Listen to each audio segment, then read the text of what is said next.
Today we're making a pillow jam. What is a pillow jam? No, it's not a pillow filled with jam. It's pillows sewn together to create one huge one, to rule them all. These are great for hanging out with friends, watching Get Arty, picnics, day beds. Here's what you'll need: pins, pillowcases, and a sewing machine. Our first step is pin our pillowcases together. This is our main side of the pillow. What we're going to do with that is we're going to flip it over, because that's the side we want them to see, and we're going to match it to the other edge of the pillowcase. Then we're going to pin in place all along this edge, leaving a gap for us to sew.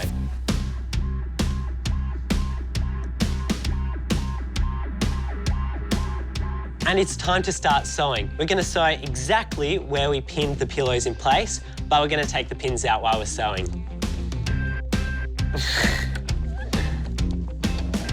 Okay.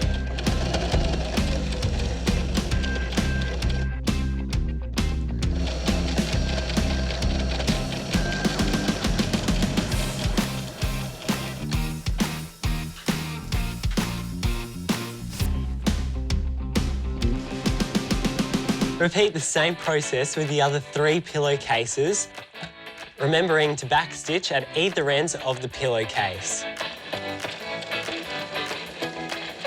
A backstitch goes over the part you just sewed so it doesn't fall apart.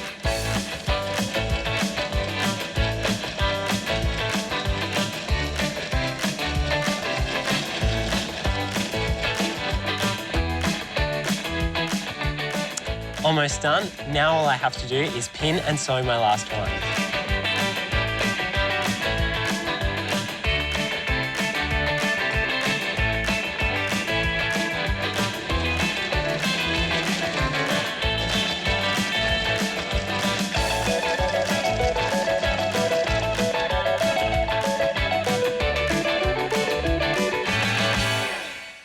Now, insert your pillows.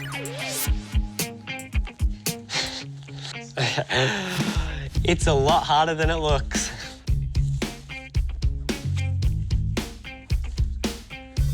Probably should have got a bigger table.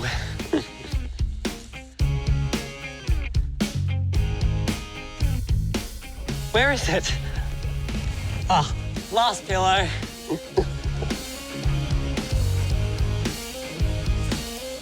And your pillow jam is all done, and it's time for you to get comfy.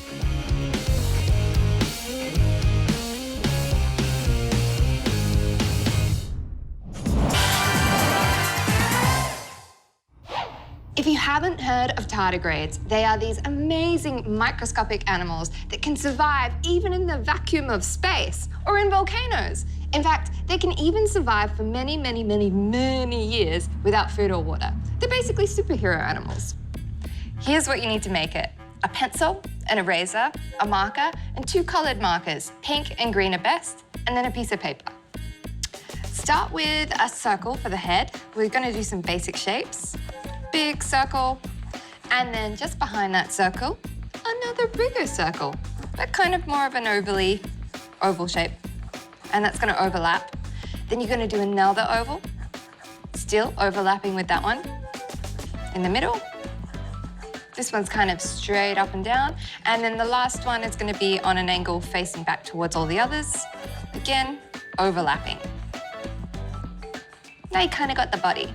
Then, in the middle of your head, you want to put another oval shape, right in the middle. That's for the mouth. And then either side of that, 2 ovals. Now we're going to add some legs. Draw 2 lines coming down, and then a curved line underneath to make a leg. Same thing on the next one. Same thing on the 3rd one. And then you're going to put a 4th leg on that one too. Okay, and then just behind those, we're going to put another set of legs, because he's got some on the other side. They're just going to be slightly to the left and up a bit. Just poking out. And on the end of those feet or legs, whatever they are, put some pointy triangles for the toes. About 4 per leg. There we go. Oh, he looks like he's frowning. He's like, why am I in space? Who sent me here? And then you can go over and just outline a few things. And that's our basic shape. Before you go over with marker, get an eraser. You just want to go around his outline, so rub that out. And anywhere the lines on the face are overlapping, just rub those out. Now, once you've done that, you can go over with your marker. So just go over all the lines that you've outlined, nice and smooth.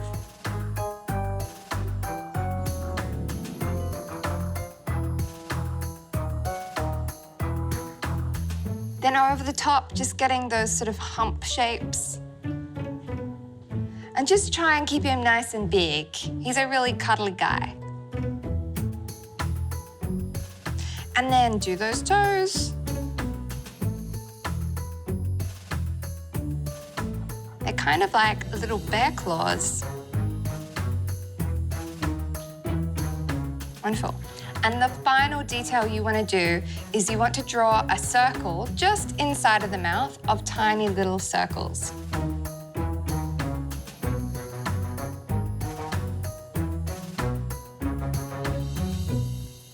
Now, once your marker is dry, you just want to erase your pencil.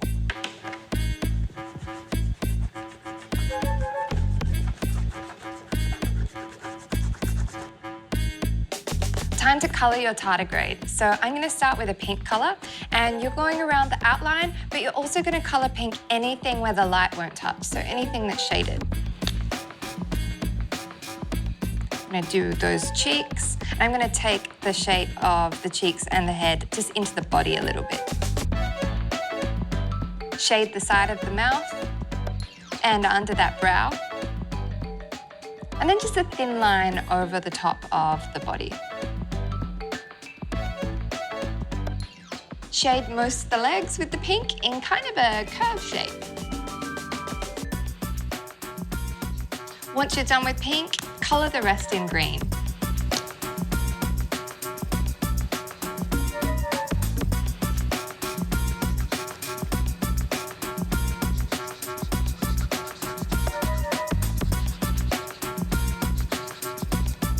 Once you've done that, just grab your pink so you can give your tardigrade a little squiggle to stand on.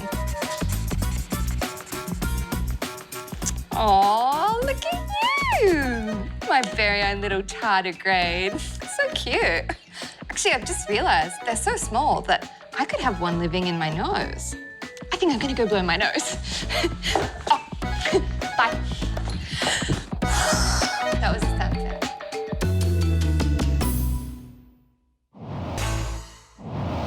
Today I'm going to show you how to turn your old ice cream sticks into a cool mini plane fleet.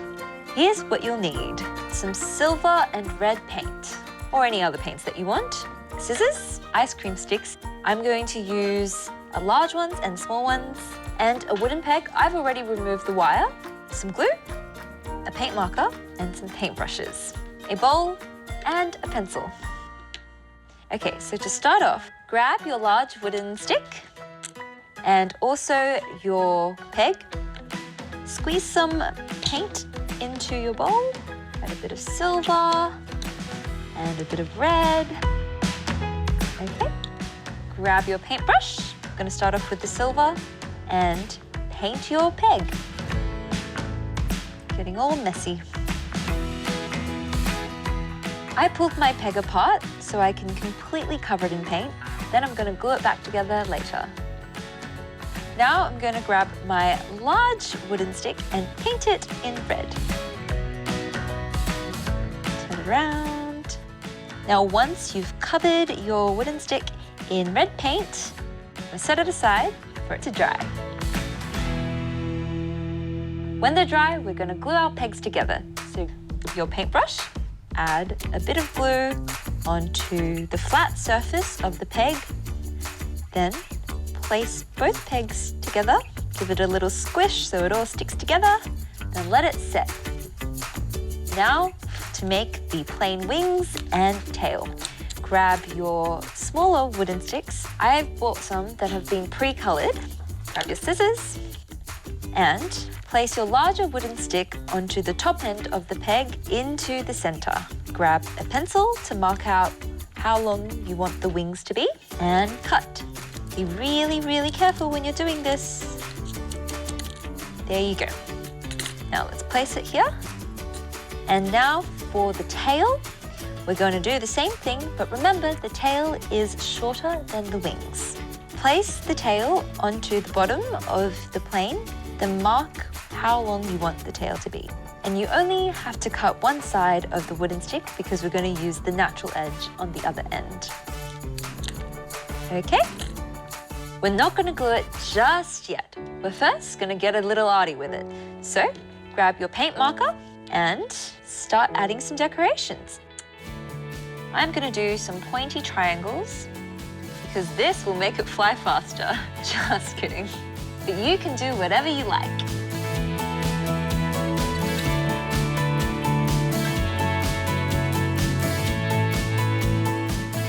Finally, it's time to piece our plane together. We're just going to add a bit of glue onto the top end, bit on the bottom end, then place our tail onto the bottom end, our wings onto the top end, and set it aside to dry. And once that's dry, your plane is ready to take off. And you can paint in as many colors and styles as you want.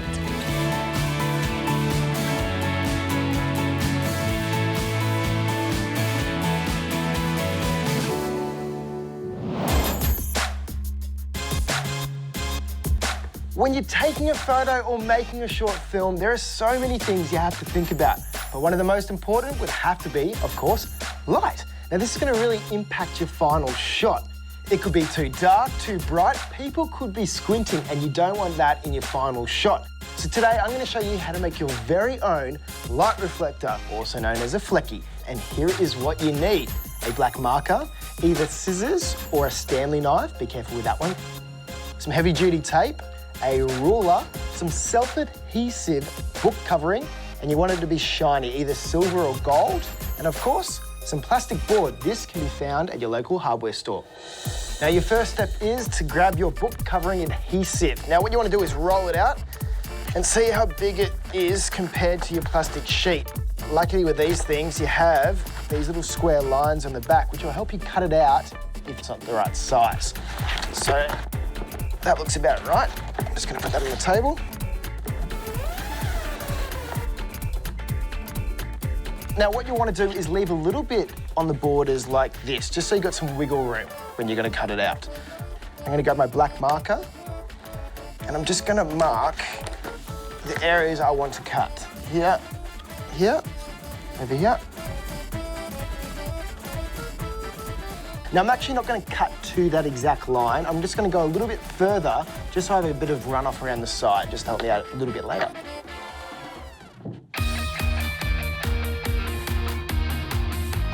I'm not going to lie, I kind of just cut straight through this little pad underneath, but hey, it doesn't always go to plan. First bit done, get rid of that. Be aware that this is going to roll around a lot. So take your time, have fun, and wrestle with this because it likes to roll up. Whoop. Try not to drop anything off the table. Now you might be wondering why I'm getting so close to the plastic, and the reason I'm doing that is so I can use both sides. Usually use the silver side for wide shots, where you have to stand back and get that light in there, and this white side you can get in really close for the close-ups. That looks pretty good. Now this part can be tricky. You might want to get somebody else to help you, maybe an adult or one of your mates. I'm going to do it by myself, so this could be funny. Put it to the corner like so. Working from one side to the other.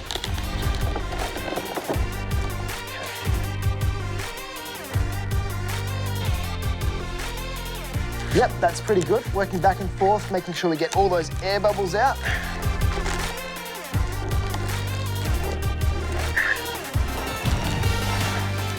Making something like this would actually be a workout.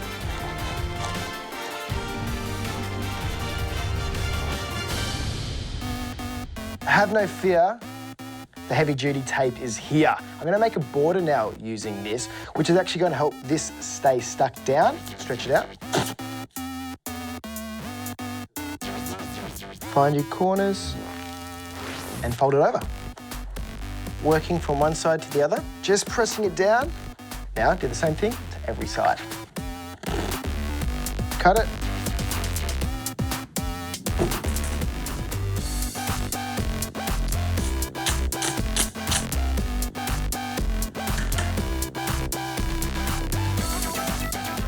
That's pretty good. Look at that, you're finished flecky.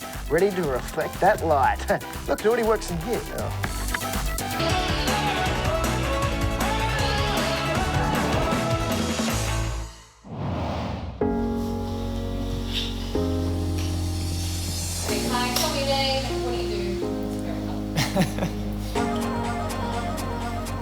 Hi, my name's Kai Wasikowski. I'm an artist who works with photography, light and installation.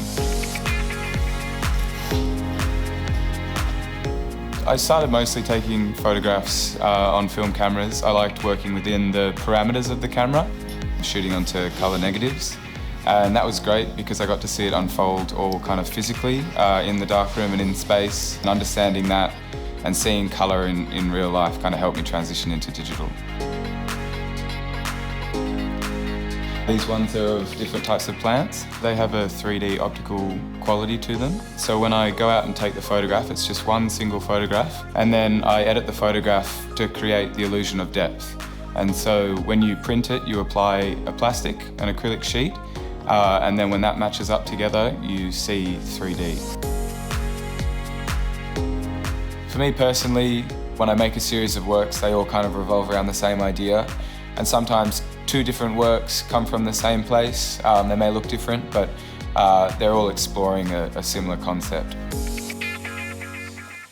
One of the series that I've made is called Handscapes, and it's a series of photographs that I made, and it came as a surprise. I was just playing around with what I had around the house, and it was a bit of a mistake. I kind of put it all together and projected an image onto my hand, and then kind of realized that I could keep making photographs and turn it into a larger series. So to make this photograph, I used just what I had at home. So I had a toy, it was a small palm tree, and then I set up a mini studio using this product tent. And inside of the product tent, as a backdrop, I used some coloured paper, and then set up the scene on top of the paper. So to take the photograph, I'd put my hand in the scene and I'd have a projector that projected a photograph onto the hand. That light then reflected down onto the pink paper, and that's when I took the shot with everything inside. I don't really feel like there are any limits to what I can create. It's definitely important to kind of like narrow things down. You know, when you get a good idea, you kind of like want to explore that, and then you get another good idea and you want to explore that, and it can become so overwhelming that you don't know where to start, and you feel like you just have to make everything at once. But I find it a lot easier personally to just take the one idea and start with that and kind of break it down just into sections. Often I start with a photograph, and that's kind of my inspiration, a single image, and then it just kind of builds upon itself. And at the moment I've been working with installation work and sculpture, and the 3D work as well. Like, it all comes from photography, but I like the way that it's kind of translated out of the screen and become 3D. So when I'm taking photographs, sometimes I have specific colours in mind, and that dictates what objects and places I go to. I use both artificial and natural light, depending on what kind of photograph I'm taking. Sometimes it's really great to be able to control all of the elements. But that being said, when you're outdoors, you can manipulate natural light using reflectors or using big sheets of black card. So there's always an opportunity to make it how you want it. To edit the photograph, I normally work on my computer in my room or in my studio, put on some music and just kind of relax, and the decisions kind of happen naturally. I think there's kind of two parts to the frame. One is just to protect the photograph, and then the other is to make sure that it's presented in the best way kind of possible. So depending on what photograph it is, you'll decide on a specific frame. I love just the process of making art, how it's received. You know, you don't always think too much about that when you're making it, but it is important having that interaction with people for sure. So, you know, talking to people about the work once it's finished is really valuable to hear what they think. I like showing in galleries. I'd love to show in a public gallery, like a national gallery at one point, but just anywhere where there's traffic and it can reach a large audience. Some advice, I guess, that I always feel is really valuable is just trusting your intuition and not trying to get too stuck on a single idea before you make things. Just pick up a camera and start taking photos. Mistakes are really good, I think. You know, a lot of the time they're unexpected. Often when you think you've made a mistake, when you look back on it, it's the best shot. So definitely trust yourself, and if you're wondering whether or not to take a photograph, just take it, because you never know what it will look like on the other end. That's it.